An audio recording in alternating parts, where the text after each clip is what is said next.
Hello, everyone. I'm Chris Richards. This is my husband, Brian. We've been married for 30 years. We have 3 adult children. We've been going to RIV for about 8 years, and we're members there. We attend the Holt venue every week.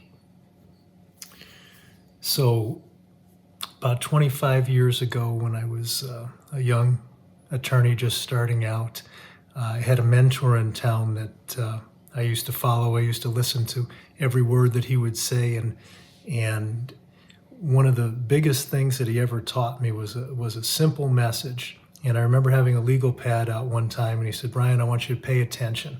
He says, "I'm going to tell you something right now that you are going to remember for the rest of your career if you're wise." And I said, "What is it?" He says, "Are you ready?" And I said, "Yes." He says, "Money makes people funny." And I've got to tell you, all these years later, that rings very true. So tonight we're starting our RIV community discussion, and we're going to be talking about money. And I know for some of us that's a very uncomfortable topic. It's a very difficult thing today, as it has been for many in our culture for a long time. And I'm going to take you back about 18 years ago, when the two of us were young in our marriage and we had 3 little children at home, and we were really trying to live as the culture did. We wanted to look good. We wanted to have an image. We wanted to play the part. And during that time, what happened was we realized that we were out, I don't know if it was intentionally or unintentionally, but we wanted all the things that we wanted, and we wanted them now. And the result was that, we had a nice new house that we built that had a 30-year mortgage. I had $52,000 in school loans, which back 18 years ago, that was quite a bit. We had a car loan, we had credit cards, we had 3 kids in daycare, and I was running a new business without much knowledge about how to do that. And I would say the biggest thing is that we didn't have a plan. We were a mess.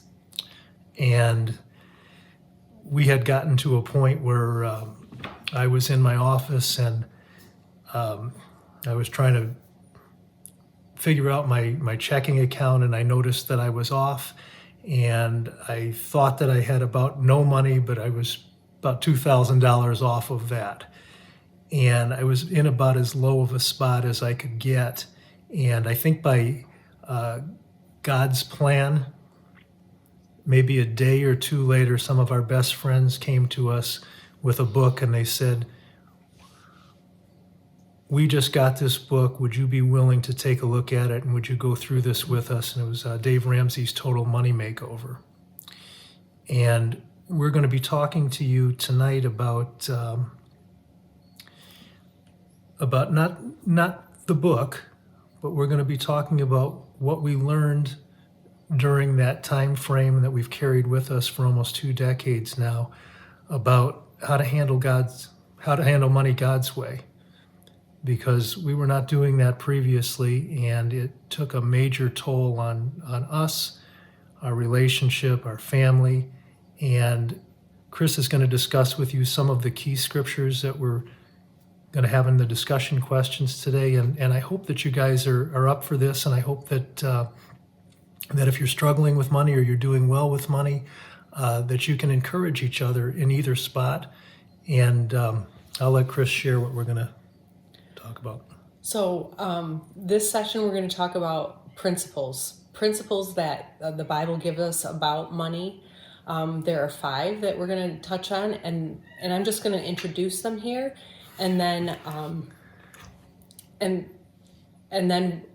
when you get back into your groups, there's more, you can dig into them more deeply. Number 1, money is not evil. The Bible says that the love of money is evil, but not money itself. Number 2, the Bible discourages debt. Proverbs says that the borrower is slave to the lender. Number 3, God calls us to be generous. I think we all kind of know that, don't we? And number 4, the Bible encourages us to save money. Number 5, God cares about our diligence. And the definition of diligence is as careful and persistent work or effort. And it's one of the most important skills that we can cultivate when it comes to work and money. And like Brian touched on, this is the first of a 2-part series about God's view of money. Next time, we'll discuss some practical steps and strategies that you can use to help you handle money God's way. Thank you.